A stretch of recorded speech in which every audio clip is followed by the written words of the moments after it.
लोकसभा चुनाव को मद्देनजर रखते हुए कांग्रेस समेत अन्य राजनीतिक दल एक्टिव मोड में नजर आ रहे हैं। लोकसभा चुनाव से पहले ही देश का सियासी पारा 7वें आसमान पर है।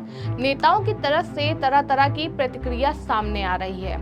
चुनाव जीतने के लिए नेता लगातार प्रयास कर रहे हैं। अब ऐसे में भाजपा समेत एनडीए गठबंधन में शामिल राजनीतिक दल इंडिया गठबंधन को तोड़ने और कमजोर करने की फिराक में दिन रात लगे हुए हैं। अब ऐसा हो भी क्यों ना, जनता में कांग्रेस और इंडिया गठबंधन की लोकप्रियता दिन ब दिन बढ़ती जा रही है, जिसे लेकर भाजपा चिंतित है। और अब जब भाजपा इंडिया गठबंधन को जमीनी तौर पर नहीं हरा सकती, तो भाजपा कांग्रेस को आर्थिक रूप से कमजोर कर रही है।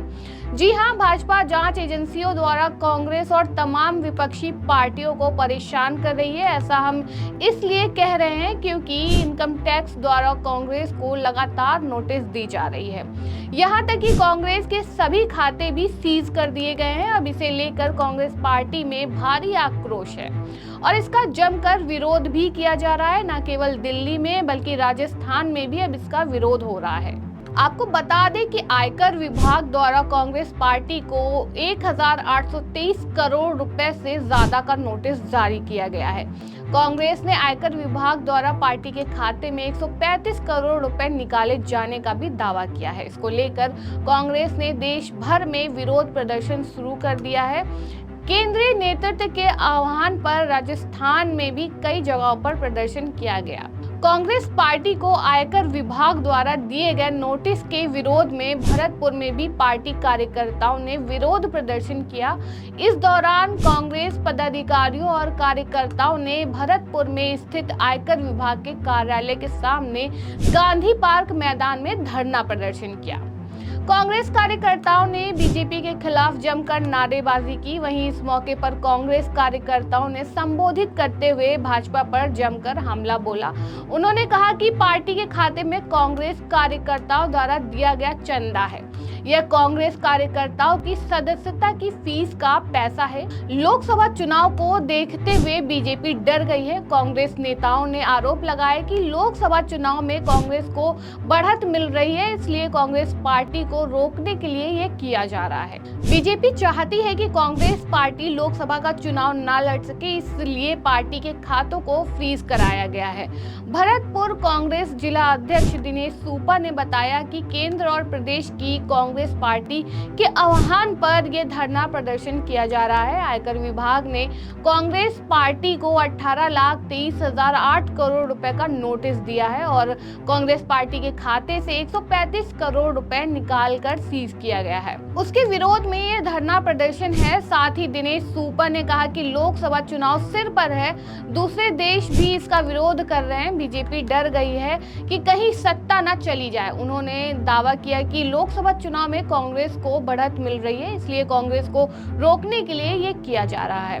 बीजेपी चाहती है कि कांग्रेस पार्टी लोकसभा का चुनाव न लड़ सके। इस दौरान कांग्रेस जिला अध्यक्ष दिनेश सिंह सूपा ने कहा कि हमारी सिर्फ एक ही डिमांड है, जो खाते सीज किए गए हैं उन्हें जल्द से जल्द सुचारू किया जाए, जिससे आगे की पार्टी की व्यवस्था चल सके। वहीं बात करें इस भरतपुर सीट की, तो बता दें कि यह सीट इन दिनों काफी चर्चा में बनी हुई है। दरअसल भरतपुर लोकसभा सीट पर 6 प्रत्याशी मैदान में हैं। भारतीय जनता पार्टी के प्रत्याशी रामस्वरूप कोहली का चुनाव चिन्ह कमल का फूल, कांग्रेस पार्टी की प्रत्याशी संजना जाटव का हाथ का पंजा, बहुजन समाज पार्टी की प्रत्याशी अंजलि जाटव को हाथी चुनाव चिन्ह आवंटित किया है। 3 निर्दलीय प्रत्याशी भी मैदान में है। आपको बता दें कि लोकसभा चुनाव 2024 में भरतपुर लोकसभा सीट पर बीजेपी और कांग्रेस पार्टी की सीधी टक्कर हो सकती है। भरतपुर लोकसभा सीट अनुसूचित जाति के लिए आरक्षित है। भारतीय जनता पार्टी ने कोहली जाति के रामस्वरूप कोहली को अपना प्रत्याशी बनाया है, तो कांग्रेस पार्टी ने संजना जाटव को टिकट देकर मैदान में उतारा है। अनुसूचित जाति का वोट बहुजन समाज पार्टी से दूर होता जा रहा है। विधानसभा चुनाव 2023 में एससी का वोट कांग्रेस पार्टी को मिला था। अगर विधानसभा के चुनाव की तरफ एससी का वोट कांग्रेस को मिला तो कांग्रेस की संजना जाटव टक्कर दे सकती है। भरतपुर लोकसभा क्षेत्र में लगभग 3 लाख मुस्लिम मतदाता भी हैं, जो कांग्रेस का कोर वोट बैंक माना जाता है। लोकसभा चुनाव में मतदान का प्रतिशत भी अधिक नहीं रहता। अब देखने वाली बात यह होगी कि बहुजन समाज पार्टी की प्रत्याशी अंजलि जाटव कितने मत प्राप्त करती हैं। अंजलि सीधा कांग्रेस को नुकसान करेंगी। अंजलि को जितने अधिक वोट मिलेंगे, भारतीय जनता पार्टी को उतना ही फायदा होगा। भारतीय जनता पार्टी से जाट समाज आरक्षण के मुद्दे को लेकर नाराज चल रहा है। भरतपुर लोकसभा सीट पर लोग बीजेपी और कांग्रेस की टक्कर मान रहे हैं। जीत किसकी होगी ये तो 4 जून को मतगणना के बाद पता चलेगा। सभी प्रत्याशी चुनाव प्रचार में लग गए हैं। जिला निर्वाचन अधिकारी डॉक्टर अमित यादव के अनुसार आज नामांकन वापसी के आखिरी दिन के बाद भरतपुर संसदीय क्षेत्र में चुनाव मैदान में 6 उम्मीदवार मैदान में हैं। आज सभी 6 प्रत्याशियों को चुनाव चिन्ह आवंटित किए गए हैं, लेकिन कांग्रेस पार्टी के लिए अभी भी सबसे बड़ी चुनौती खातों का सीज होना बनी हुई है, जिसे लेकर कांग्रेस के बड़े नेता भी भाजपा पर लगातार हमलावर हैं। बता दें कि इस मामले को लेकर अभी हाल ही में अजय माकन और जयराम रमेश ने प्रेस कॉन्फ्रेंस करके भाजपा को जमकर घेरा। जयराम रमेश ने आरोप लगाया कि विपक्ष को निशाना बनाया जा रहा है और कांग्रेस को अपंग करने की कोशिश की जा रही है। इलेक्टोरल बॉन्ड के जरिए बीजेपी पर निशाना साधते हुए जयराम रमेश ने कहा कि बीजेपी ने इलेक्टोरल बॉन्ड के जरिए 8,150 करोड़ रुपए जुटाए हैं। इसके लिए 4 रास्ते अपनाए हैं। पैसा लो, धंधा लो, धमकी देकर पैसा एकत्रित करो और सेल कंपनियों के जरिए पैसा हासिल करो। जयराम रमेश ने भारतीय जनता पार्टी पर कांग्रेस पार्टी के खाते को डिस्टर्ब करने और इनकम टैक्स नोटिस को लेकर भी निशाना साधा।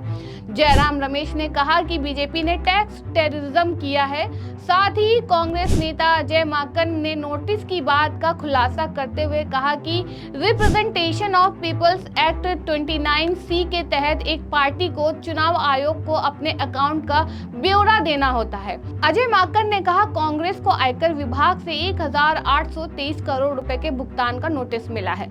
उन्होंने केवल 1993-94 साल के लिए 53 करोड़ की मांग की थी, जब सीताराम केसरी राष्ट्रपति थे। तथा कथित उल्लंघनों के लिए आयकर विभाग ने जो जुर्माना लगाया है, उसे देखते हुए बीजेपी को 4,600 करोड़ रुपए का जुर्माना भरना चाहिए।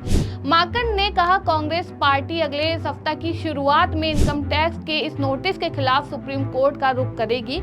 उन्होंने कहा कि इलेक्टोरल बॉन्ड को लेकर चुनाव आयोग की वेबसाइट पर मौजूद डाटा के मुताबिक अगर बीजेपी को मिले फंड का आकलन किया जाना तो पता चलेगा कि भ्रष्टाचार कितना बड़ा है। कांग्रेस को इनकम टैक्स का नोटिस वित्तीय वर्ष 2017-18 से 2020-21 के बीच आयकर रिटर्न में विसंगतियों की वजह से दिया गया है। बता दें कि इसे कांग्रेस नेता भाजपा की सोची समझी साजिश बता रहे हैं। ऐसा हो भी क्यों ना, जिस तरह से आज चुनावी माहौल बना हुआ है, इससे एक बात तो साफ है कि भाजपा को इस बार चुनाव में हार का डर सता रहा है, जिसकी वजह से वो अब कांग्रेस को आर्थिक रूप से कमजोर करने में जुटी हुई है। अब भले ही राजस्थान में भाजपा की सरकार हो, लेकिन कांग्रेस का माहौल भी यहाँ काफी बेहतर बना हुआ है, क्योंकि विधानसभा में कांग्रेस जब से चुनाव हारी है तब से अपने डैमेज कंट्रोल करने में जुटी हुई है, जिससे कि प्रदेश में भी ज्यादा से ज्यादा सीटें जीत सके और भाजपा को केंद्र से हटाया जा सके। खैर, अब ये तो आने वाला समय ही तय करेगा कि किसे कितनी सीट मिलती है। फिलहाल इस खबर में इतना ही। देखते रहिए 4 PM राजस्थान। धन्यवाद।